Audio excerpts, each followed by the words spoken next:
Live from our studios at number 5, Ola Hansen Lane at Tesano here in Accra. This is the ChannelOne Newsroom here on ChannelOne TV. Coming up. Police crack down on illegal sirens and emergency lights with 700 vehicles impounded in the western region. Our experience, we have seen that some chiefs, some businessmen and women, some politicians, some theological entities and individuals are also part of this whole infraction. We are not sparing any. Also coming up, years of erosion cuts off new Botiano community as residents demand flood relief. Main road at the Botiano Junction, but since time I see toy, I had say school bus into Minchim. It's only a talk within 10 to 15 minutes. Now, I dangerous. Residents demand resumption of abandoned Vakpo Wusuta Road project. Our place is a bit slopey, so when there is rainfall from the top, all the rains move to the gutters or to the main road in town.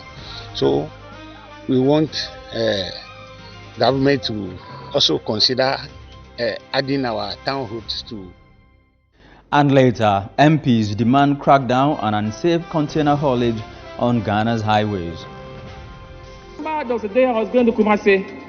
I woke up at 2 a.m., left the house at 3 a.m., and I got to Kumasi around 11 a.m. Why? The level of indiscipline in this country must be taken seriously, and we have to look at it.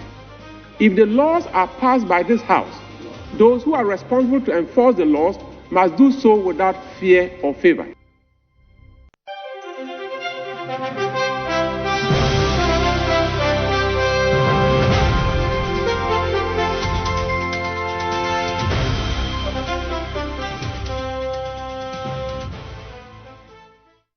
Grateful for your time here on the ChannelOne Newsroom. I'm Charles Osukumi. Let's get into the details now. The Motor Traffic and Transport Department of the Ghana Police Service has impounded about 700 vehicles in the western region and removed unapproved beacon and strobe lights, as well as 7 illegally installed sirens during a special enforcement exercise.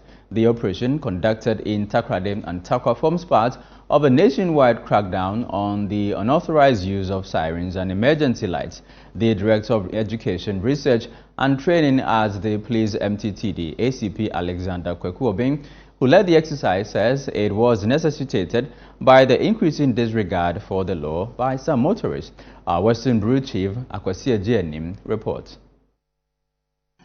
The 2-day enforcement exercise targeted motorists unlawfully using sirens, beacon lights and strobe lights on public roads. The operation, led by the Director of Education, Research and Training of the Police MTTD, ACP Alexander Kweku-Obing, began in Takwa before concluding in Takrade. During the exercise, about 700 vehicles were inspected, with officers removing unauthorized beacon and strobe lights, as well as 7 illegally installed sirens. The operation also affected vehicles belonging to high-profile individuals, as well as some foreign registered vehicles found to be in breach of the regulations. ACP Obing said the exercise forms part of a nationwide operation aimed at improving compliance with road traffic regulations and reducing crashes associated with the misuse of emergency warning devices. Police, when we come with our mechanics, auto electricians, among others. So we stop you. We then point out the offense to you, and then either you remove it yourself and hand it over to us, or we remove it for you and again retain it, seize it and label it in accordance with section 122 of our Road Traffic Act 683 of 2004. And then we warn you, because this is the traffic services we are delivering to our major stakeholders, including VQs. Beyond this, we also keep data on each offender with the hope that he won't commit again. But if the person becomes a repeat offender, we will add the offense he has committed to the one that we would have arrested him with, and then go to court. ACP Obin said the enforcement exercise will continue beyond the initial 2 days and warned that no category of road user will be exempted from the law. He cautioned chiefs, politicians, pastors, business executives and other motorists against installing or using unauthorized sirens and emergency lights, stressing that such practices endanger lives, create confusion on the roads and undermine public safety. Our experience, we have seen that some chiefs, some businessmen and women, some politicians, some theological entities and individuals are also part of this whole infraction. We are not sparing anybody, whether you are from a ministry, department or agency, whether you are from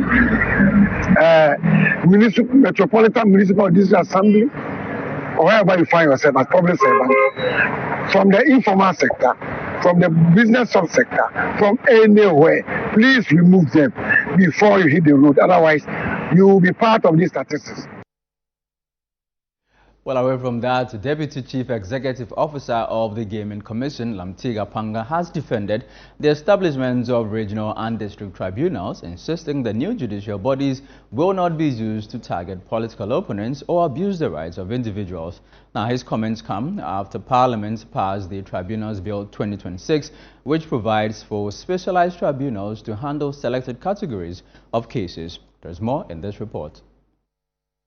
The Tribunals Bill 2026 seeks to establish regional and district tribunals to adjudicate specialized cases, including illegal mining, tax and customs offenses, fraud, and matters involving financial loss to the state. Government says the specialized tribunals are intended to expedite the adjudication of complex cases, ease the burden on the courts, and strengthen the administration of justice. For many Ghanaians, the new system could mean faster resolution of economic and public interest cases that often take years to conclude. However, the legislation has generated political controversy, with the minority caucus boycotting the approval process over concerns about the proposed tribunal system. Speaking on the big issue on CTFM and ChannelOne TV, Deputy Chief Executive Officer of the Gaming Commission, Lamtig Apanga, dismissed suggestions that the tribunals could be used as instruments of political persecution. I have said over and over is that I get worried when some of them are scared, because he actually used the word scared, that they are scared that it may remind them of the actions of the past tribunals. And I have indicated that this current tribunal is a subject of the constitution we run. This current tribunal have appellate processes and procedures to ensure that there will be fairness, unlike what we have seen in the past. But the Member of Parliament for Siame, John Darko, argued that government has failed to make a compelling case for the creation of the new tribunals. We are in a country where we are producing these days about 1,000 lawyers a year. Now lawyers don't even have where to work. They don't have places to work. This is a very fine opportunity to train more of them to go to the bench to become judges in these courts. So again, that argument that they want the clear the backlog of cases because there are delays are also defeated, because you can create more courts, you can employ more judges, and I'm saying these days and age, you can also even introduce technology. So contributing to the discussion, senior lecturer in political science at the University of Ghana, Dr. Joshua Zato, raised concerns about the financial implications of establishing and maintaining the tribunals. 3 or 4 cases you can mention. One has to do with funding. Funding here means money to what? Maybe hire more judges, money to hire more of the human resource of people in the court system. We don't have it. And then we don't have that money to hire as many people as we want. Funding is a problem. So if funding is a problem, why are you now trying to divert funding, money from the money that we don't have to sustain the current system to a new system you are trying to build. One. The panel also discussed the release of Dennis Miracles Abuaje following his arrest by the Economic and Organized Crime Office. Editor of the Herald newspaper, Larry Dugby, called on Yoko to exercise greater professionalism and restraint in handling high-profile investigations, particularly those that attract significant public interest. With that whole arrest coinciding with the announcement of he running for the communication directorship, it created too much of attention, and then the people storming that place. You have his colleagues in the party as well, going there to stage whatever demonstration or what protest that they were doing. I thought that we should be tidy, in our approach in doing some of these things, particularly when we are mindful of fighting corruption, as it were. Unless, of course, we are just doing it for the showmanship. Now, the elderly women at the Kuku Witches Camp in the Nanumba South District are appealing to the Minister for Gender, Children and Social Protection to intervene after they were reportedly removed from the Livelihood Empowerment Against Poverty LEAP program following a recent reassessment. The women say they have not received any LEAP payments for several months, leaving them without a vital source of support and worsening their already difficult living conditions. There is more in this report by Mohammed Aminu Alabira, our Northern Regional correspondent. Life remains extremely challenging for many of the elderly women living in the witches' camps across northern Ghana. Most of them were accused of witchcraft and forced to flee their communities, whilst others have been abandoned by their families and now depend largely on the kindness of individuals and charitable organizations for survival. For years, the government's Livelihood Empowerment Against Poverty LEAP program provided quarterly cash grants to support vulnerable people, including many of the women at the Kuku Witches Camp. The assistance helped them purchase food and meet their basic needs. In 2025, government undertook a nationwide reassessment of LEAP beneficiaries to improve the program and ensure support reached those who genuinely qualified. However, residents of the Kuku Witches Camp say the exercise has left many of them worse off. Several beneficiaries were removed from the program, and no one at the camp has received LEAP payment for months.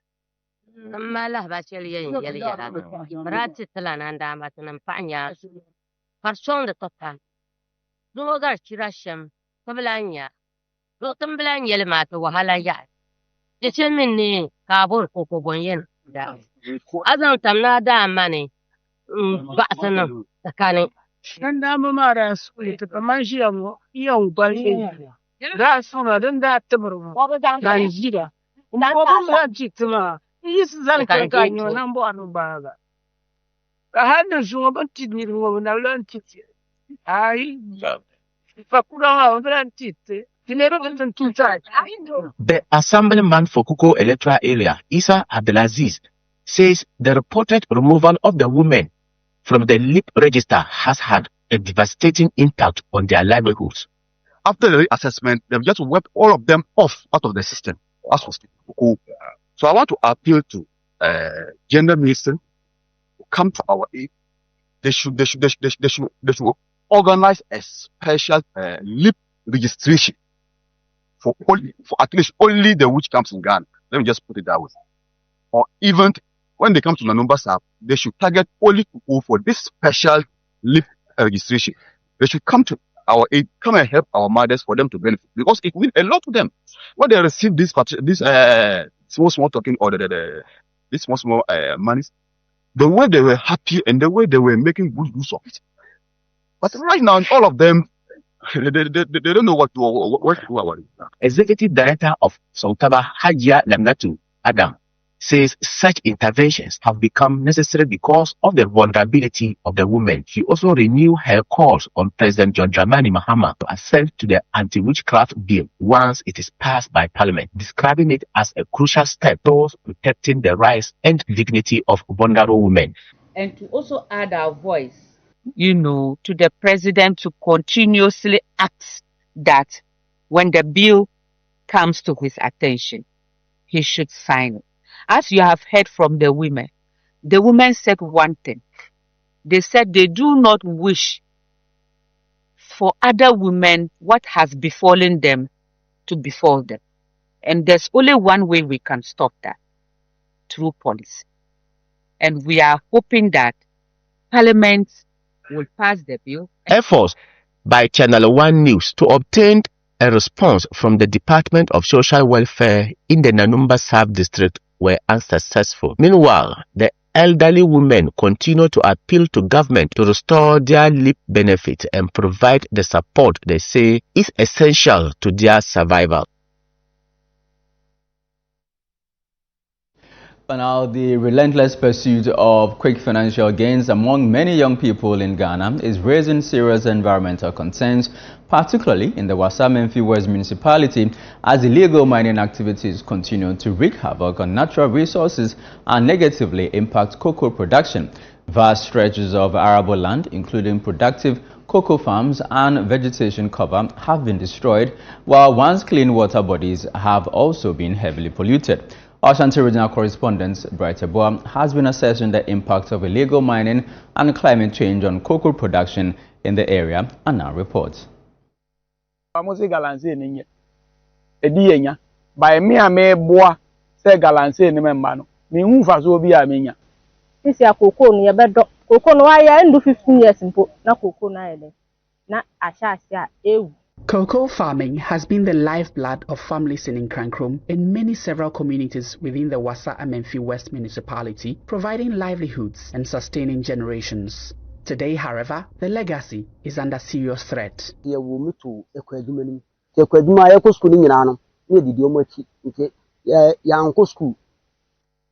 Na kama yeka say na papa mbe ye kuku eduma no no kure sa atam na asase na ye kama pa no kwani ya nima de ye friend fertilizer na sisi na mse sa galam se ye ba ye nti nwura enwa no omu nyina awu at once me pacho ni kumba ware me I start ye kuku for me fan 15 years first no be family name what the pa let's see and ene first na nyepe. Illegal mining has emerged as one of the greatest challenges confronting these farming communities. Driven largely by the promise of quick financial gains, many young people have abandoned agriculture for mining, often with little regard for the long-term environmental consequences. The destruction of forest and biodiversity continues unabated, raising concerns about the future of cocoa production and food security. Mining no ye djuma bia ebuama isika sem jina yie eboa yem pa especially youth no man na eboa yem pa enti no me hwe baby na me free ba my graduate me teacher ni yeah me set ni bibia ye okay genu wa ye den e wo ho but me de toto teacher pay no ho a emwa me cause a week no sika metimi generate fi sa mining no say me kwachira de be 1 year akura na ana 6 months me nyese ska aduma we baaye no yen ya chabe ye kunu mo ntene ya won hye na me ade no enso yen sa no aduma no bi say ye ne ba bia akọ first na aduma we mai na ya wo kire me say dam na me bele pa enso aduma we baaye na me o hata suru we nti ama manya kakra e ga get plot ama statia e pete me sidan enso say na nya aduma we ya akata aduma we nti me ye. It is interesting and quite bizarre that these young men behind me have absolute disregard of the consequences the actions have on this environment. Aduma de yentimi nyai yeah the president ka aduma de yentimi nyai as to say aduma ni manum sabe wa ko school crowd tifie. Many of the cocoa farmers have been growing the crop for decades and complain that they are now more affected by climate change, in part due to illegal mining in their communities, and are facing a shortage of potable water. So they have to purchase it, which costs them about 10 Ghana cedis per bag of water, not just for drinking while on their farms, but sometimes for mixing agrochemicals to spray their cocoa trees.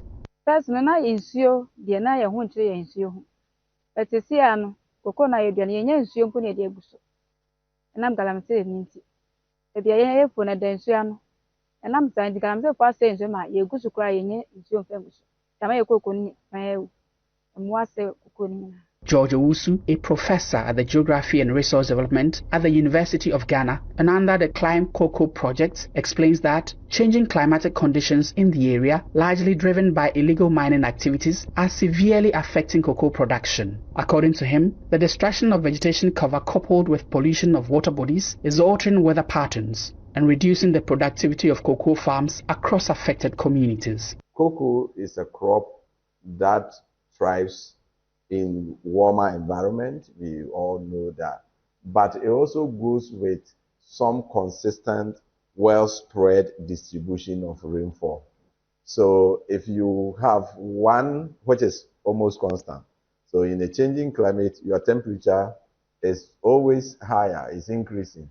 And mind you, from a pure climate point, the optimal temperatures will also be affected by how much cloud cover you have. So if you have a lot of rain and cloud cover, then the temperatures will not soar too much. But now we experience variability. According to the farmers, cocoa production has witnessed a significant decline over the past few decades. They say the lure of quick money for selling farmland to illegal miners is becoming difficult to resist. Me work cocoa 14 acres. 10 years ago, no. Now me took over 60, 70 bars. This year, no, 30 bars for ano. Me am any answer na mate. To share ya kahunu kwa. And I make I say last year, if we are boya ba cocoa amaye for 5 years. Ni nyina she be 10 posts na ka be 5 posts. And to share sa abem go ya. As a galance ni ba onton. Professor George Owusu says illegal mining is causing the loss of vegetation, thereby contributing to rainfall variability that is negatively affecting cocoa production. He argues that many of the farmers are rational economic actors who often resort to selling their lands to survive the changing economic realities. According to a Geographic Information System GIS analysis conducted using the ENVI application, illegal mining activities in the Wassa Amenfi West municipality were virtually non-existent in the year 2000. However, between 2000 and the first quarter of 2026, approximately 7,931.61 hectares of land, equivalent to about 11,109 football pitches, were degraded by illegal mining activities. On average, this translates to the loss of roughly 305 hectares or 427 football pitches every year, highlighting the rapid spread of illegal mining and its devastating environmental impact on the municipality. The district forest manager, Henry Boating, at the Forestry Commission in the municipality says forest reserves in the area are increasingly becoming under threat from illegal mining activities. Because we have gold here, so all the forest reserves here are under threat. So the slightest chance it gives to them to enter. So we have also intensified our patrols. We are always on the ground to prevent it. Professor Martin Oting Abibu, board chairman of the Forest Plantation Fund under the Ministry of Land and Natural Resources, says illegal mining in the country is on the ascendancy. It's not going to be easy. And nobody ever thought that it was going to be easy. It's not going to be easy because those involved are of international caliber. First, it was our compatriots who were involved. It's not going to be easy because now they are using sophisticated machines.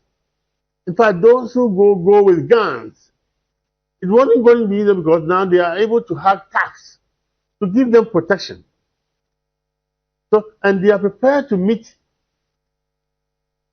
the law enforcers boot for boot. The municipal chief executive says the government's cooperative mining initiative is expected to promote responsible mining by providing guidance and oversight to miners across the municipality. With the cooperative mining the government is bringing up, we will be starting very soon.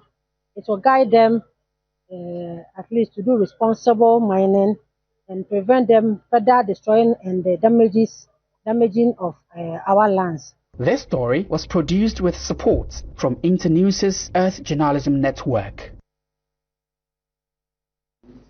Well, this is still the Channel One Newsroom here on Channel One TV. Still ahead. Years of erosion cut off New Botiano community as residents demand flood relief.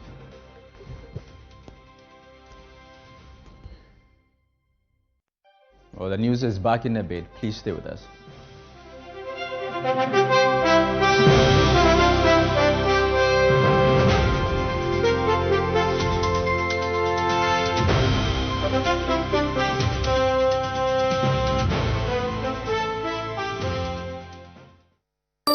The best part of going home is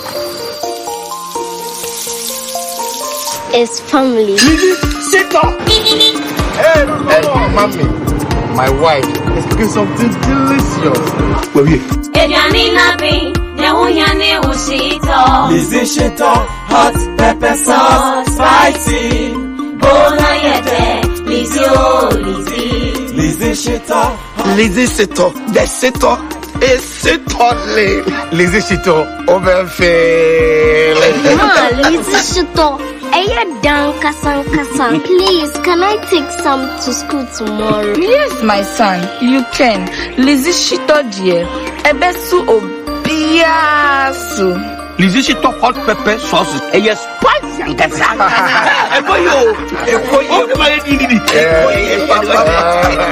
Lizzie Shito hot pepper sauce. Yes, spicy.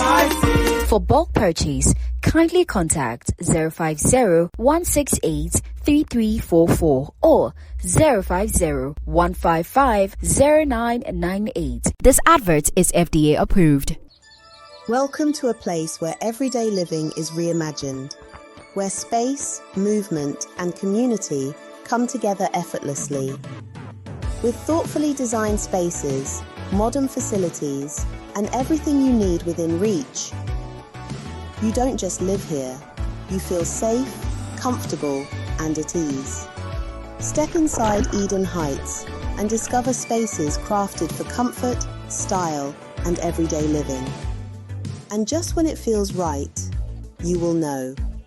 Because this isn't just about finding a house, it's about stepping into a better way of living. Eden Heights, the height of modern living. Book a private viewing today.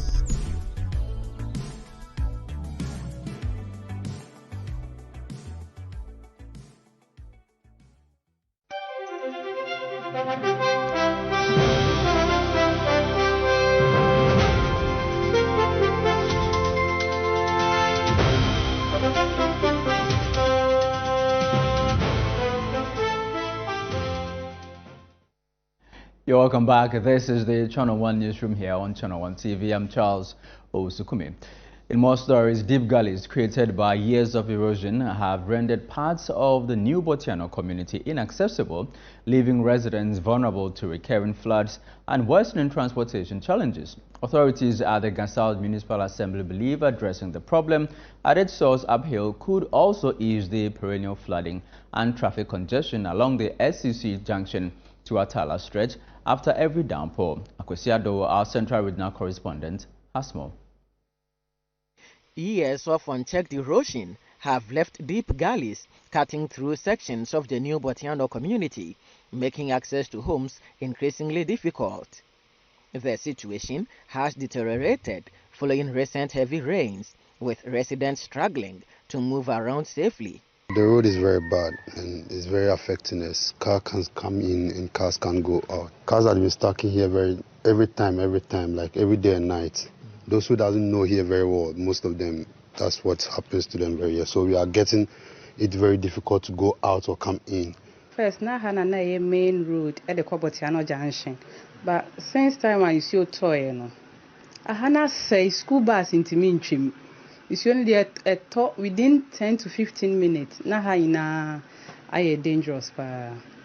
With roads now impassable, many vehicle owners have been forced to park far from their homes. Na ye kwan kese pa ba nsu ni ntia ma cars bi ntimi fa ma ntem ha bi ntia ma da so be park no filling station obe pa ba bi ada ade e chian wasan na ntia ko fa car ye car no ye ntimi mba fie o mba fie ye ko park wo e fie White House no ni side mama ye srew drama ni mama ye sremu papa ma ban mo ye hu bibi ma ye kakra.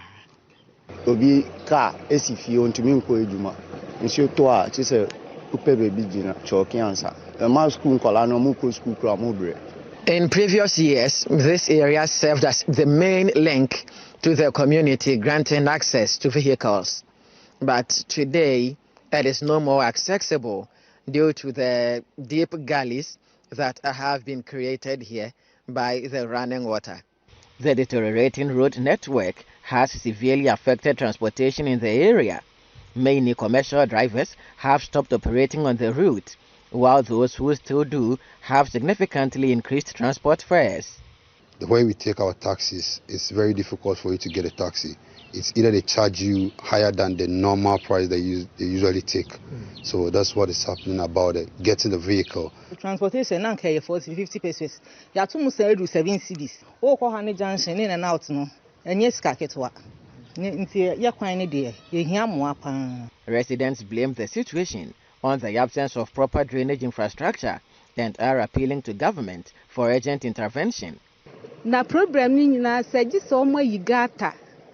Efi se omo be fele kra no a enso to ebe bubu ahwe.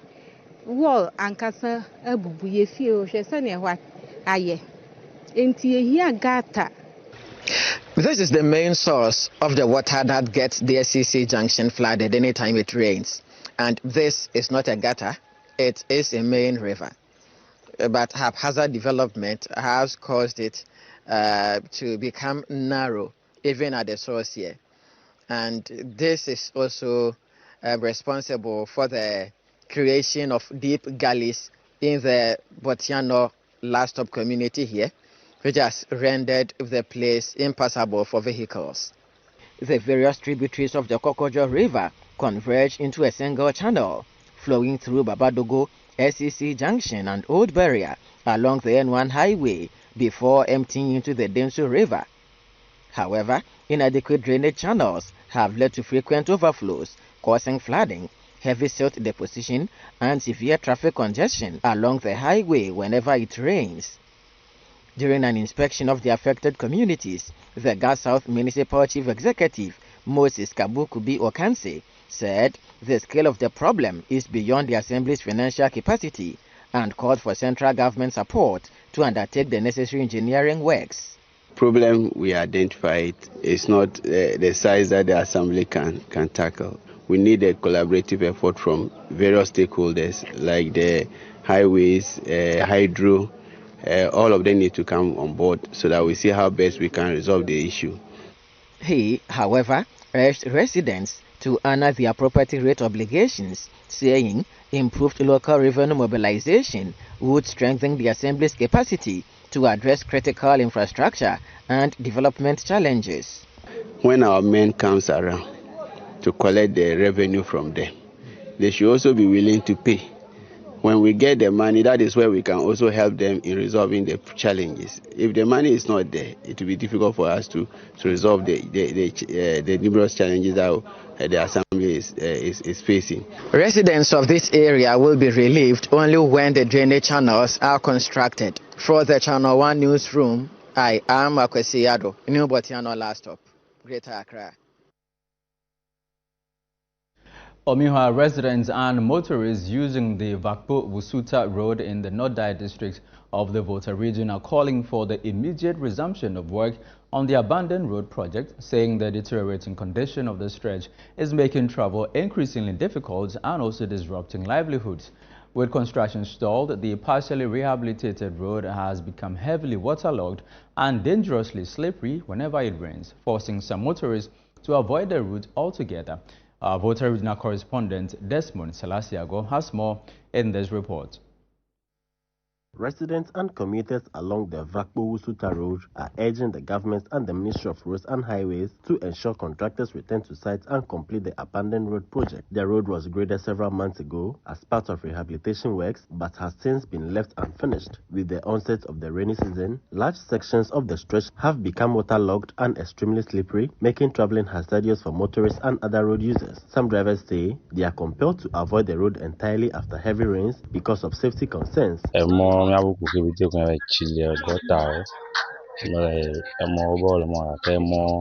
they will call them more mele they get more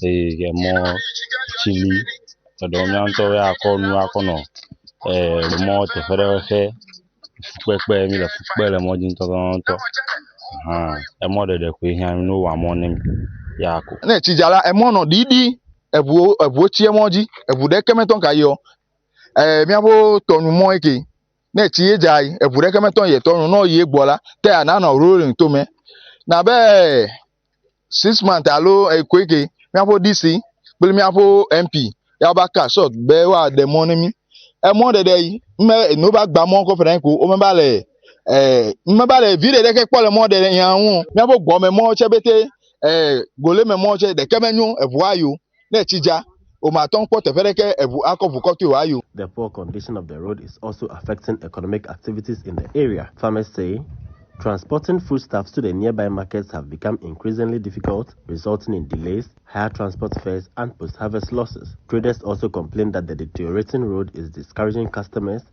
and increasing the cost of doing business. No, but no call my ya Medeko Yeva boy. As ye ma dona or Jaya dona or Bolegbe. Take me meted any of Papa and Kahanemi. Tanama and me ton to Rachel Monemi Himola no menu me. Oh, and your betty.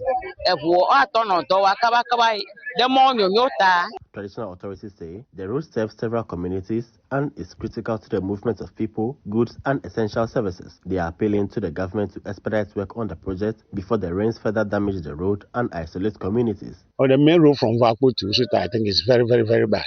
It's very, very bad. And you could see when you are traveling from Vapo to Usuta, you see just after Vapo, you see the flood of water crossing the road. And it is a big disturbance to the community members. We are suffering when we are traveling. We want government to intervene as quickly as possible. We are just pleading because it makes travels from Usuta to Vapo very difficult, especially in rainy times. So we want government to intervene and help us.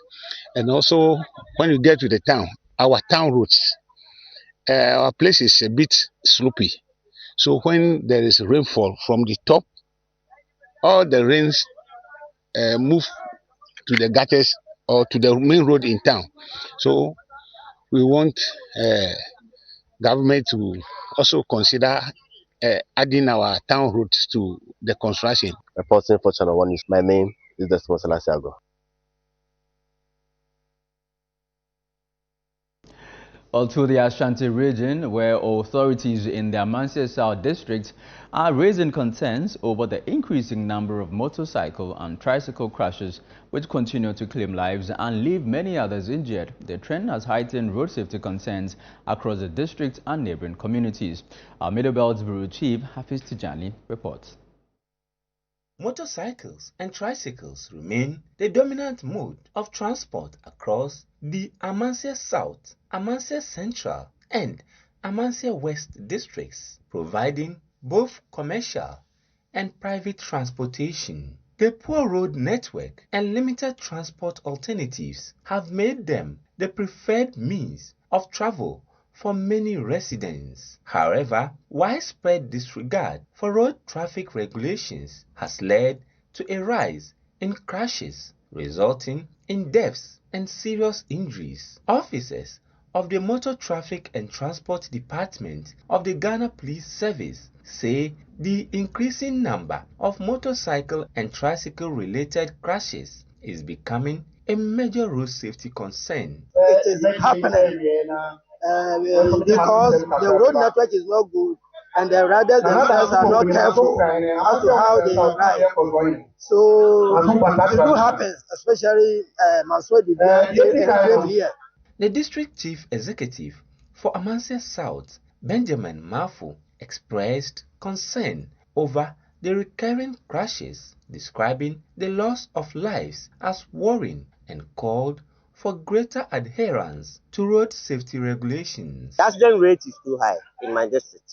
But when you come to the district, we have so many roads that are linking the main roads, which we don't have taxis and all those things. So it is Okada that is helping. And it's a mining community, so you can imagine how motorbikes will be used in the area. Despite efforts by local authorities to improve road safety, the crashes persist. Asanko Gold Ghana Limited has intervened by partnering with the Ghana Police Service, the district assemblies, and traditional authorities for an initiative aimed at reducing motorcycle and tricycle crashes across its host communities. They will be interacting with a number of our vehicles, and for us as Asanko, safety is a value. And in everything we do, we want to make sure we bring safety to the forefront. So as part of our education, we also want to educate them and let them know what the safety standards are so they can live by them. And in that way, we can interact with them on our roads because we have our haul trucks, we have our live vehicles plying the same roads. It's important they understand the dangers they face in driving alongside our equipment. Dubbed the Asanko Ride Safety Campaign, the initiative is under the theme Ride Responsibly, Arrive Safely, Protecting Lives Through Shared Responsibility. As part of the initiative, more than 500 branded reflective safety vests will be distributed to motorcycle and tricycle riders across the company's catchment communities. Stakeholders commended the initiative, while riders who participated in the program welcomed the intervention and pledged to share the road safety message with their colleagues to help reduce crashes in their communities. Oh, you are watching the Channel One Newsroom here on Channel One TV. Still ahead. MPs demand crackdown on unsafe container haulage on Ghana's highways.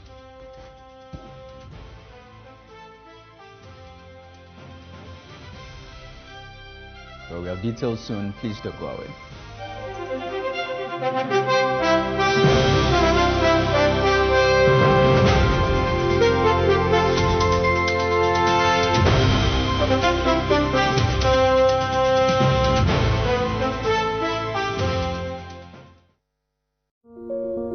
As the sun rises over the city of Accra, its warm glow settles on one of the city's most thoughtfully planned communities, Lakeside Estate, and once again, something exceptional is unfolding. After the successful sale of our 4-bedroom Orca at Lakeside Hills, a new masterpiece is about to make its debut. An exquisite 4-bedroom story Orca home overlooking a breathtaking landscape of the Abri Mountains. This remarkable home now features a total floor area of 330 square meters, set on a generous 7,140 square foot plot. Step inside and you're welcomed by a spacious foyer leading to an open living and dining area, paired with a modern fitted kitchen with a stylish island crafted for the ultimate cooking experience. On the first floor, family living takes center stage. Spend quality time together and enjoy the convenience of a newly added infinite kitchenette, perfect for warming up your coffee or tea. For our esteemed homeowners who value privacy and productivity, a dedicated study area has been beautifully integrated into the design. This new home is a testament to trust, craftsmanship, and modern living. A space where elegance, comfort, and style come together effortlessly. Book your spot today by calling our sales expert on 020-477-5040 or 020-477-5042. Lakeside Estate, quality homes for all.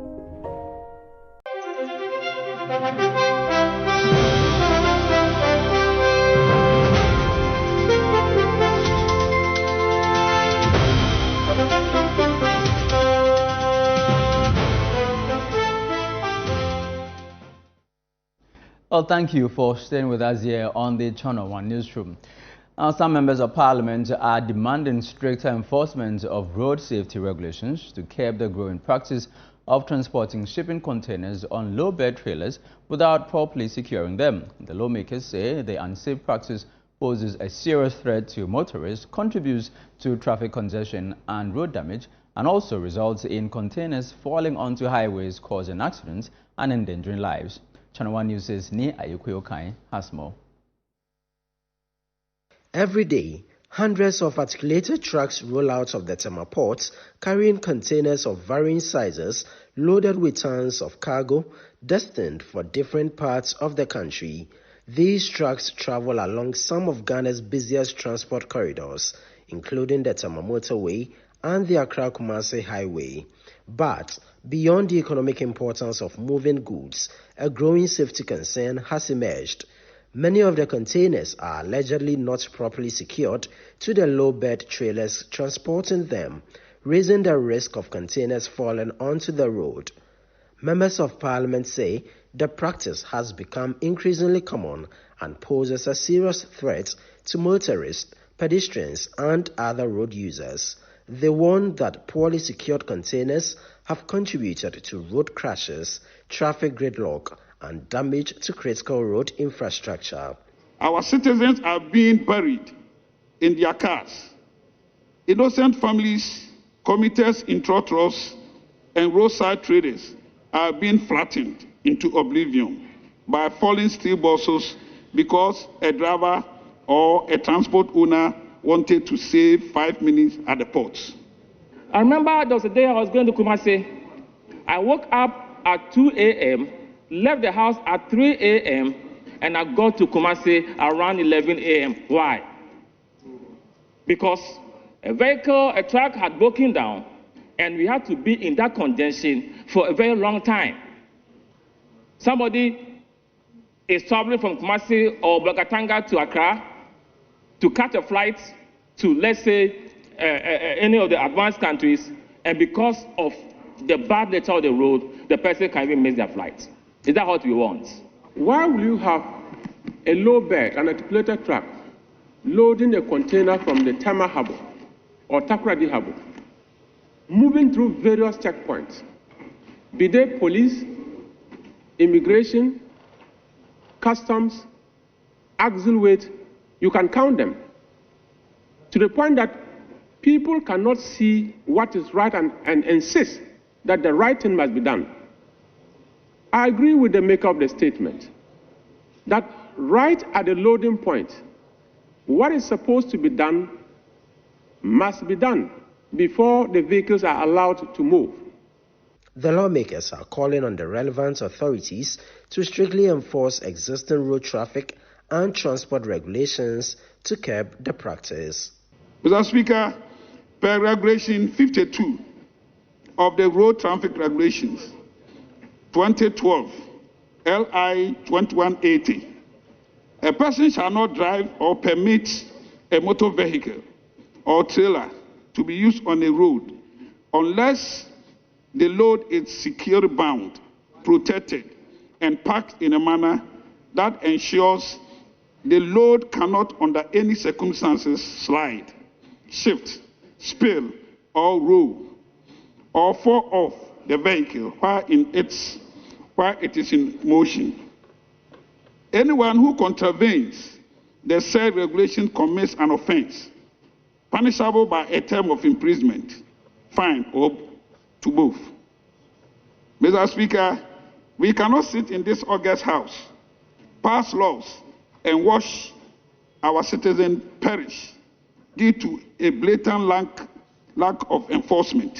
There should be a strict enforcement of hazard loading limits, mandatory pre-trip vehicle inspections, that before any vehicle will move from the station, some person will know to go in there and inspect the vehicles, inspect the tires, make sure that the driver is in good condition before they start plying the road.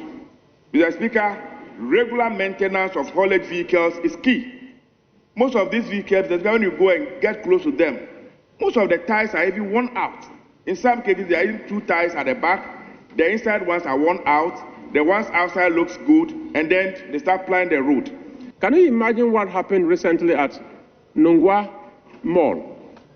That somebody parked his vehicle, got down to go and do Momo.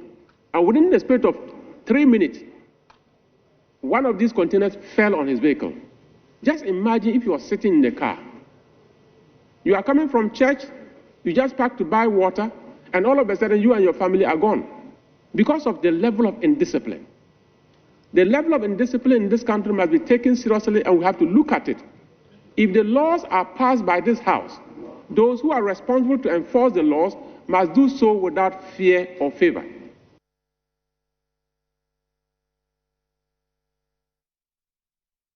Now to the health sector. Some facilities in the northern region say persistent infrastructure and equipment deficits continue to undermine the delivery of quality healthcare services.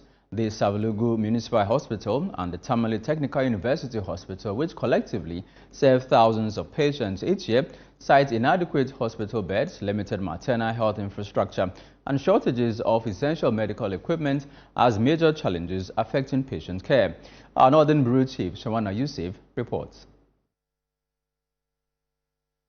For years, health professionals at the Savulugu Municipal Hospital and the Tamale Technical University Hospital have had to improvise in providing health care because of inadequate infrastructure and shortages of essential medical equipment.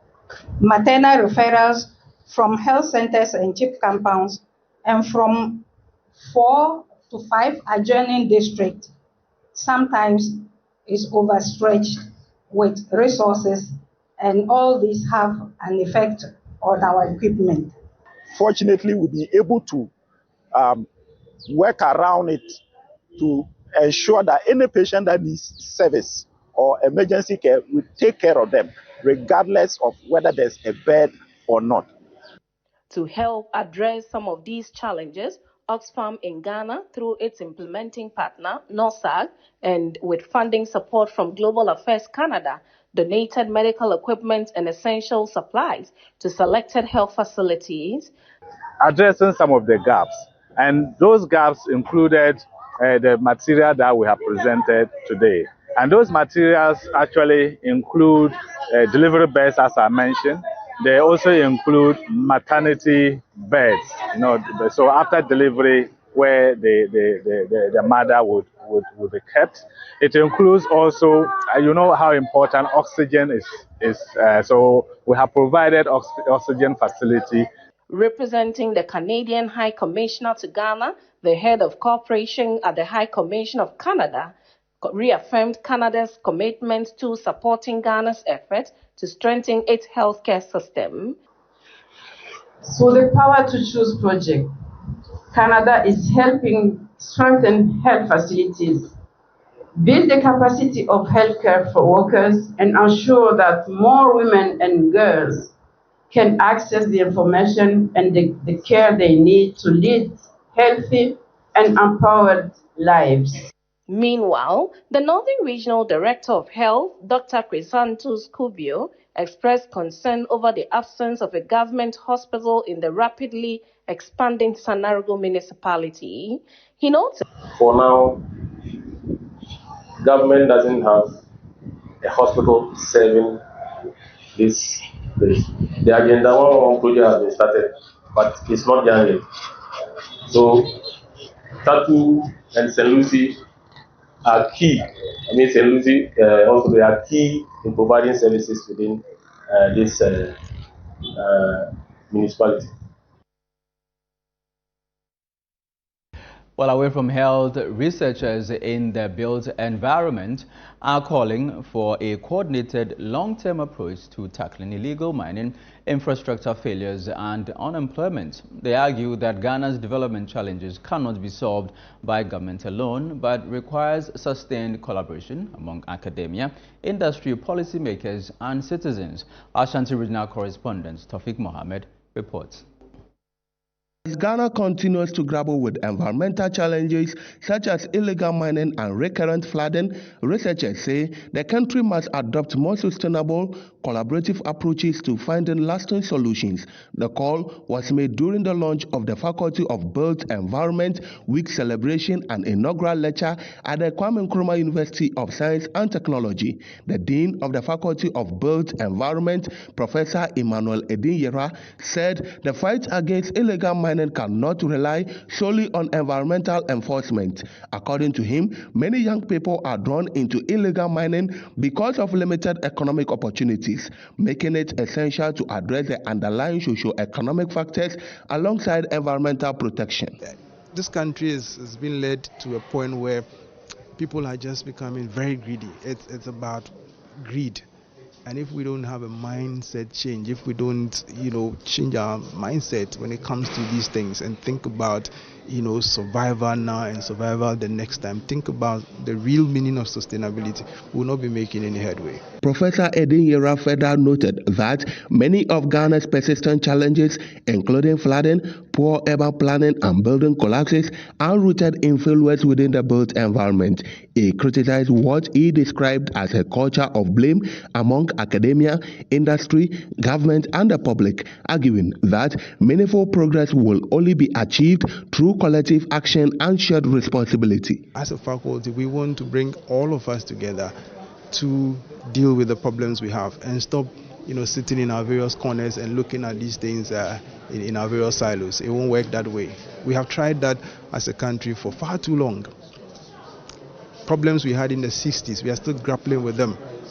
We can only succeed if we change our approach to dealing with. Also, speaking at the event, the Vice President for Academic Affairs at Academic City University, Dr. Sena Agboja, urged Ghana to adopt a long-term national development framework that extends beyond electoral cycles. She cited the African Union's Agenda 2063 as a useful model, saying consistent national priorities are essential to sustaining development irrespective of changes in government. There's the National Planning, National Development, NDPC, that is responsible for that.